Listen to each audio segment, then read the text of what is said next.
dumi, di ba? Yaki, basura eh, baho. Pero tingnan nyo naman, ginagawa nila kamay-kamay lang, di ba? Yan po yung perwisyong na idudulot ng kalat. Pag wala talaga tayong disiplina, ganyan ang ganyan ang kalalabasan. Ayan oh. Dito po namin kinakot yung mga basura na yan dito sa kanal na to. Aminin man po natin o sa hindi, talagang kulang tayo sa disiplina. Yan. Kung hindi po namin lilinisan to at dumating yung panahon ng tag-ulan, malamang po magbabara at babaha dito sa lugar natin. Ayan o, haba niyan. Hanggang doon. Hanggang doon po yan. Ayan, inaahon po ng mga kasama natin mga basura. Sana naman kahit konting disiplina at pakikisama lang. Lugar natin to eh. Di ba dapat tayong nagmamalasakit? Wala namang ibang magmamalasakit dito kundi tayo lang. Dito po ito sa New Cabalan, Olongapo City. Ayan. Napakaswerte lang po din namin at may mga masisipag tayong mga empleyado na willing gawin ng mga ganitong trabaho. So,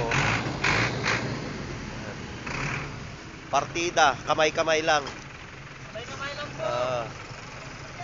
Hindi na kami nakakatabi sa asawa namin. Patay tayo dyan. Hanggang doon ho yan sa kabila. Mahaba pa ho to. Salamat talaga sa mga masisipag nating mga empleyado. Ito.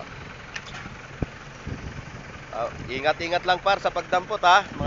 Baka matsamba ng bubog. Kinausap ko na, dyan pala sa may water station yan.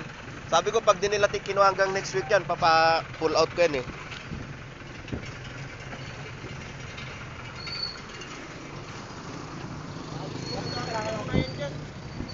Papatanggal talaga yan. Kinausap na kanina.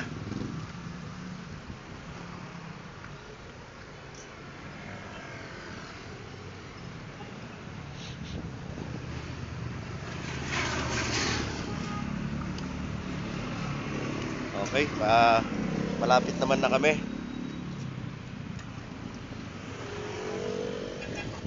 Itong paglilinis namin dito ay sa kautusan po at kahilingan ng ating mahal na kapitan, si Cap Gilbert Nuega. Siya pa yung tumatakbong City Councilor namin ngayon. City Councilor ng Olongapo po. Siya po yung number 29. Napakasipag at napakabait po ng kapitan namin. Sana po sa mga taga-Olongapo, suportahan nyo siya. Napakasipag niya po. Yung sipag niya at yung galing niya kaya niyang dalhin sa na ini-implement niya rito sa New Cabalan. Alam kong kaya niya ring i-implement sa siyudad ng Olongapo. Number 29 po mga kababayan.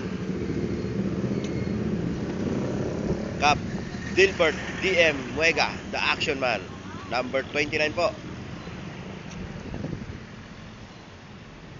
Okay, and we are out.